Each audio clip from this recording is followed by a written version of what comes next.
is a Cosmic Octave original podcast.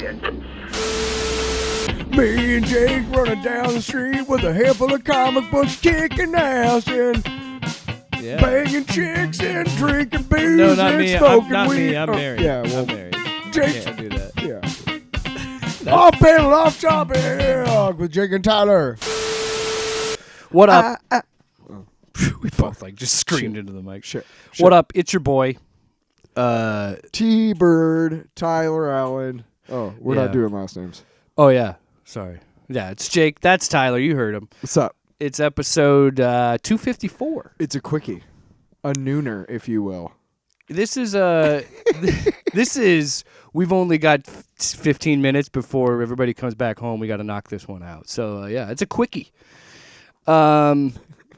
So, well, okay, so I'm going to Denmark, so it's really all my fault. yes, he's leaving the States. It's like my, the coward that he is. It's my fault because I'm leaving, and I was not gonna. I just every time I looked, I was like, I'm just not gonna find time. And I really, what I'm gonna try and do is go to sleep when I get home, like around 6 p.m. and try and wake up around 1 or 2 a.m. and try and get myself into Denmark time already before I even get there. Yeah, that's my goal. Also, did you notice? And I was like, I don't want to be here till 9 o'clock at night because I'll be like, shit. I can't remember what poll it was, because that's like I saw a poll and 3 in the it morning. made me laugh because I'm like, I know someone that's literally going there.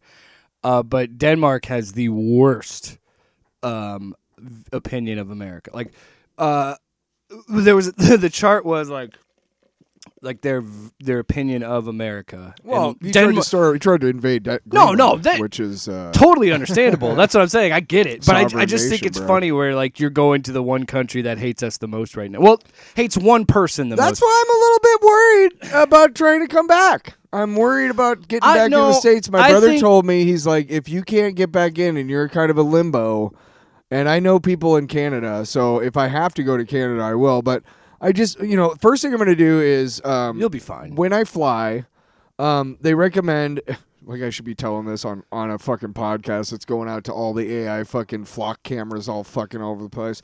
But when I fly, they recommend not that you delete your social media, but because that's like suspicious, but that you log out of it. So like I can have TikTok and Instagram and whatever on my phone, I would have to every time if you open it, I'd have to log in, and they can't make you do that. They can't make you log into your socials. So I'm gonna leave. I'm gonna log out before I get on the plane. Log back in once I get there. Do social media or whatever, and then log back out. I think it'll be fine. On the way back. It should be. It's not like you're flying into fucking Saudi Arabia or Iran or something. Like you'll be fine. To be honest, To be quite honest, I think most people. I hope this is true. Most people across the world can view that most Americans don't share the view of this pedophile lunatic. No, he's a fucking cocksucker, and so is everybody in government right now. And they're after me for $15,000 for a fucking school loan.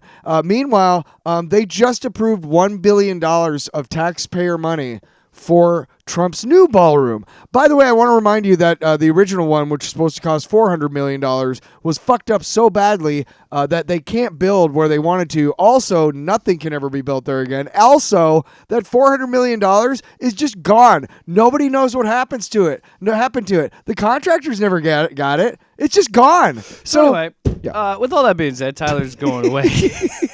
Yeah, this is smart to do this the night before. Yeah, dude, what are you saying? I'm going to cut all that out because I worry about your flying. Yeah, listen. They're going to fucking arrest you at the airport. I will tell you this. If this is what gets me, I'll be like, somebody's listening. Dude, Jake. I'm in Atlanta right now, and it sucks because I can't go to Denmark. But, dude, they're listening, man. We have at least 11 listeners now. Such a douche. No. I'm locked in international prison, but it's fine. Listen. I don't care whether you understand this or not, but my First Amendment rights allow me to criticize my own government as much as I want. Yeah. Yes. It allows me to say, without fear of jail or prosecution, the U.S. government is run by pedophile, cannibal, baby-eating fuckheads. It's in the file. And they all fucking suck. and the Supreme Court is bought, and we are all fucking just designed to be chewed up and spit out by this fucking machine that has been running since before we were born. Yeah, can we actually have fun now? Let's do this. Yeah, I know. I'm not saying you're wrong, but I'm just. But anyway, yeah. I do the podcast to not think about this. The funny thing is, Nobody like, wants to hear when that. people say, like, you shouldn't, and you're like, there's a very You should always criticize your government. Exactly. Always. Question authority. Anyway, but I think it's funny. We're like, you should and you're like, yeah, maybe. Like, you don't have to be like that all the time, Tyler. I'm like, you're right. I know. I mean, they had the Met Gala on the other night with all these fucking rich people and shit. I don't think you understand how At Tyler, the same time, there's kids Tyler, in Gaza crying because they can't we get water. We've talked about Gaza. Shut up. Do you want to get on the fucking plane? That's what I'm trying to tell you. You're going to get arrested at the airport. No, you don't. You won't. no. I'm just trying to say, like, Maybe if I was connecting through Miami. Hey, if you want to get darker, I could, because I have a kid. I don't want to get dark. I have a kid in this world, so now I have to know. think of how the irreparable damage that this orange lunatic is causing for him. Not me. My life's fucked. You know what's really fun? Is that I get to see you one more time before I go. Before you're killed in Denmark. Before I just Sniped. shoot my fucking plane out. Hey, Jake, you ever see a red dot? Dead. I do this show by myself. Oh, wow. I've known you long enough, I could pretend to be you. Okay. Freaking Tyler, Do listen to my album. Do an impression of me. Not that. I just did.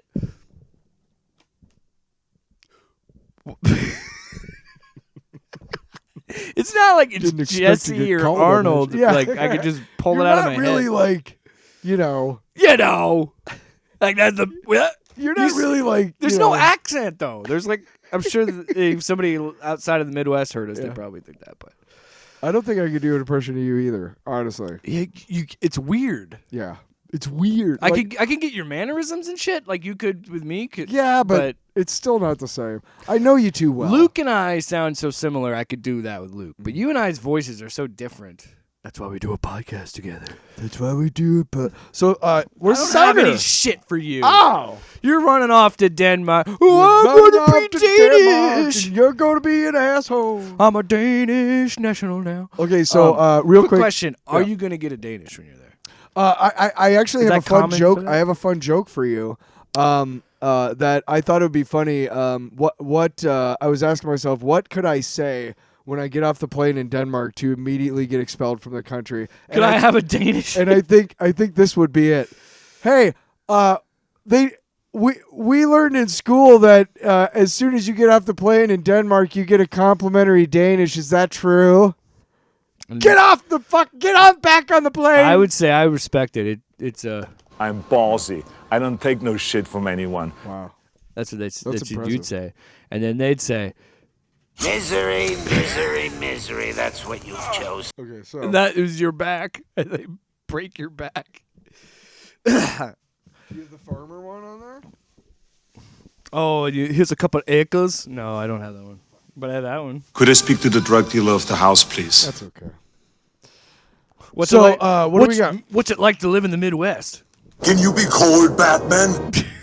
You know what I really like? All right, we gotta pause it for a second. Yeah. So of course we're up against it on time. So this episode's gonna be like 20 Yeah, minutes. I thought we were joking, but we're not. So Daredevil season wanna talk finale. about it? What? Daredevil. Yeah. You think I don't think we could do it in 10 minutes, but all right. So I want to say, leading up to this episode, first of all, can we just applaud this season? What a huge upgrade from season 1 to season 2. Absolutely. I fucking hated season 1. It had some really. The frustrating thing is because it had really good moments, but it was clearly just too disjointed. it was too. Jesus, it was too disjointed. So, it wasn't as good. But a huge upgrade to season 2. And I think just fantastic acting all around. Well, I thought there were a lot of moments where, like, okay, in real life, those cops are actually opening up on those people they're already before shot, yeah. before they get a chance to talk. Sorry, but Well, what I wanted to say was, like, when you and I were talking about before we started recording, it was like for me, I saw somebody write this, and I kind of agree with it in a way. D'Onofrio and Cox, the chemistry with those two is so. Like I said it last when they fought in episode 6. It's like I want to see these guys fight each other forever. But at the same time, I am grateful we're moving on. I told you off the air, the entire that end scene between them, the two of them, that entire scene, I was just because it's Daredevil, so like, you gotta expect what's gonna gonna fuck up, and I'm sitting there, I'm literally thinking like Kingpin's gonna kill Daredevil at some point here, like it's gonna be unexpected. Somebody in the writers' room would like, dude, guys, excuse me. And I know there's season 3, already logged in or whatever, but still, I was just like, I just couldn't stop thinking. And then finally, when he stands up, I'm like, and then I was like, Matt, get away from him. Like, what? I don't care how lithe and athletic you are. If he's got you in his grip, you're fucked. Well, man. for me, what's so impressive It's not like loud in the good. about this episode, Yeah, is how can you? Because we've seen these two fight, and I said it, just a few minutes ago, or a few seconds ago, whatever. That I was like, I want to see these guys fight forever. And what I was really happy with this episode was like, yes, I love the moments where like they like in season 1 when they had their sit down together and all this other stuff. But the fight a couple episodes ago, the court scene, I think topped the fight scene in episode 6 because it was so fucking riveting. well, the part where they're talking to each other through the chambers. I could say the same about you. And he's like, yeah. When he's like, I know you can hear me. So, fun fact: the main judge, the one who finally, gets The leader of the her head kangaroo out of her court. ass. Yeah. She's actually she's one of the one of the ADAs in The Wire. Yeah. She was in all 5 seasons, so I'm a big fan of that actress. She's really good. But yeah, I mean, The reveal of him opening up that he's Daredevil. I thought I thought that's what he was kind of going for. Is like, okay, wait a second, now let's do this. He said there's only one other say witness. that I'm a hero, and yeah, like we're gonna wrap it all around. The only other witness was Daredevil. You've admitted that. You've admitted that you called me a hero the night that I saved your life from that bullet. I'm a hero. Daredevil's the only witness. Daredevil. It's too bad he can't be here in the courtroom. But wait. The guy who saved you, who you called a hero, is Daredevil. So that blah, blah, blah, something, something, something, and now we're done with the court. And, if only that happened in real life. Yeah. Unfortunately, well, the fact that he actually had the evidence, but like that Supreme Court is that bought, so whole whatever. that whole exchange with those two, when he's like, "You're a fool," and Fish was just like, you could tell these two were at their end of their rope of like, because he said 2 episodes ago, like, Fisk, this has to end, and then he counters back. He's like, "Well, you won't fucking kill me, and I can't seem to kill you. I try all the time to kill you, and I just can't." Which is so amazing because how Matt wins isn't by pummeling him like he's done in other seasons. How he beats him is by showing to the whole city revolts against him, and he pretty much just says, "Give up. It's over. I told you this is what happens." Because he's like, "I'm not going to kill you. And I'll go to jail. I don't give a shit. I'm going to love you. It's over. I'm going to love you. It's very romantic in a way. I'm going to love you." But it's definitely it's the Joker Batman. It's like, I can't kill you, but I can't fucking stand you kind of situation. And this is tiresome.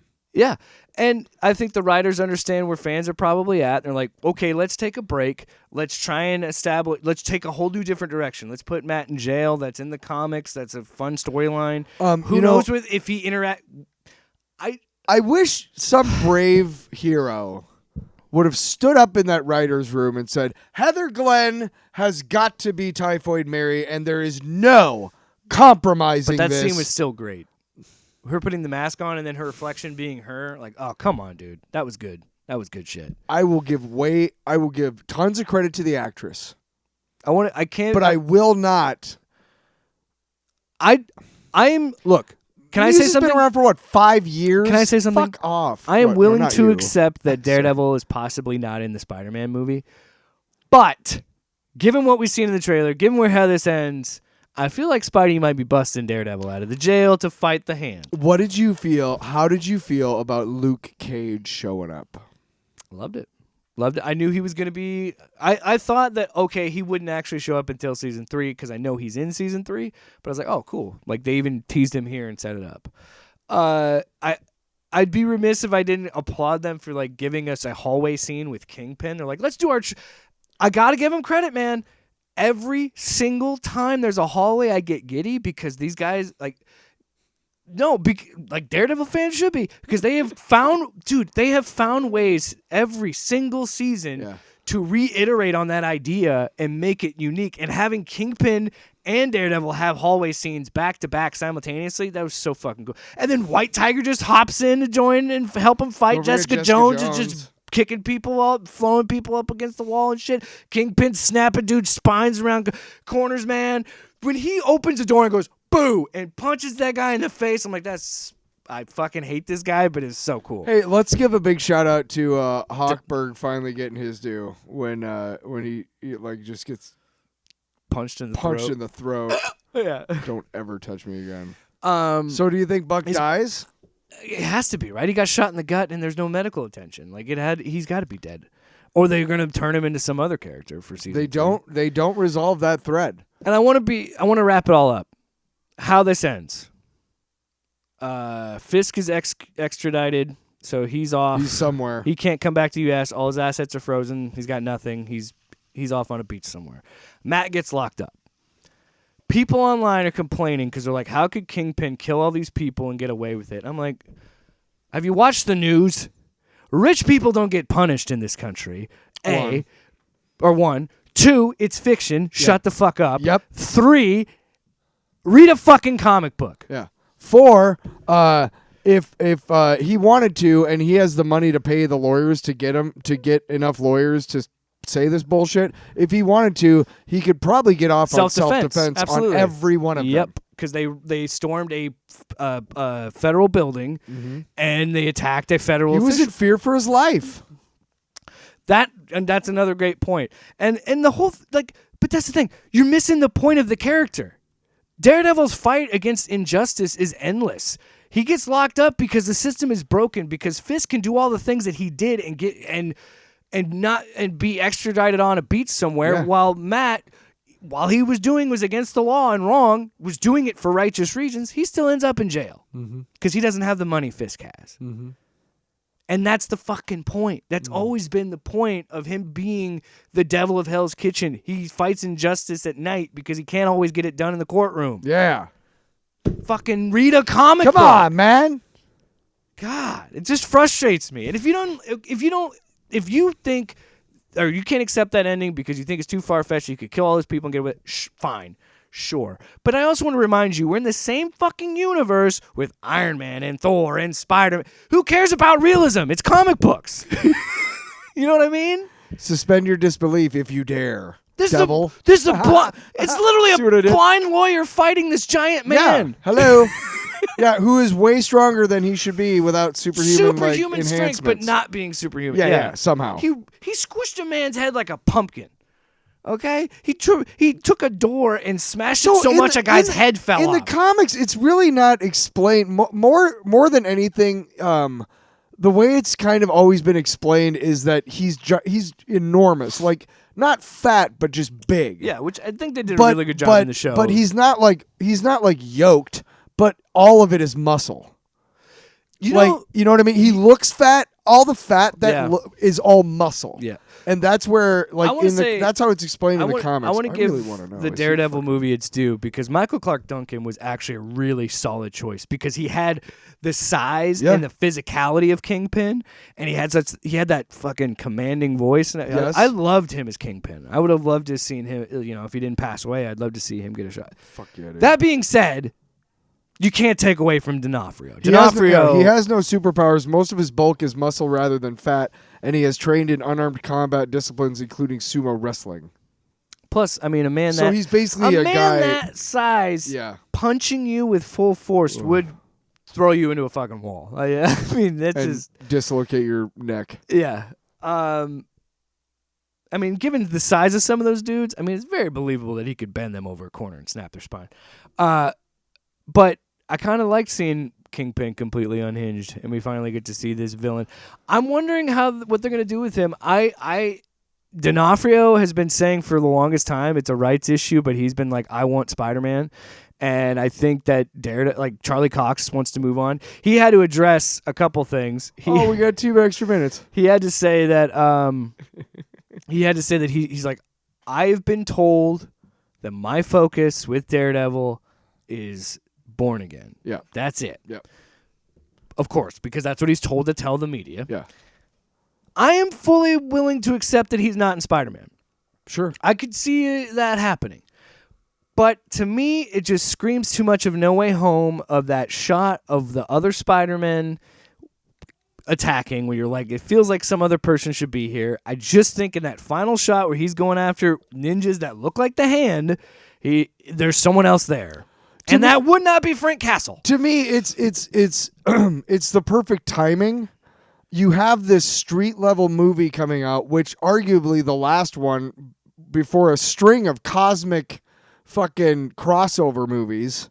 This is the last chance you probably have, maybe, for like a couple of, maybe 4 or 5 years, to have Wilson Fisk, D'Onofrio, and Daredevil Charlie Cox appear next to fucking Tom Holland and not look stupid. So I think that why not do it now? And they set this up in No Way Home, even with Matt being his lawyer. Now Matt would forget. Yep. My whole thought is Peter goes into the prison and saves Matt and be like, look, you don't remember me. Well, no, but you helped me when I needed help, and I'm gonna help you when you need help. And I don't know how to fight these guys. He'll remember Peter Parker. Nobody remembers Peter Parker. Yeah, but with his hearing and stuff, he'll be like, I know you from somewhere. Maybe. Fuck you, man. No, but no, because the spell was that everybody forgot who Peter was. So I'm just saying is like the scene I'm envisioning is he's fighting. He breaks in and he goes, look, you don't remember me, but you helped me when nobody else would. I'm here to help you when no one else will, and I'm going to get you out. Yeah. And then he has this shot in the trailer and they're fucking fighting in the thing, and then I think the part where they're jumping in the sky is literally them breaking out of the prison.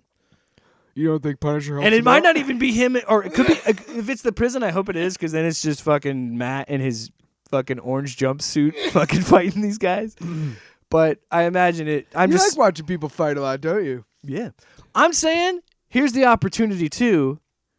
It's been this dark crimson. Give me the bright red, the scarlet Daredevil out in the light. You gave us the yellow. You gave us the black one. You know what? I like that you compromised with the fanboys at the end, towards the end, where the suit kept getting redder. Yeah, I love that. The paint was coming off. Yeah. Anyway, right, well, that's been our quickie. I love you. Hopefully next week I'll be in the country for us to do this again. We both finished pretty well. You came, right? Off panel, off topic with Jake and Tyler.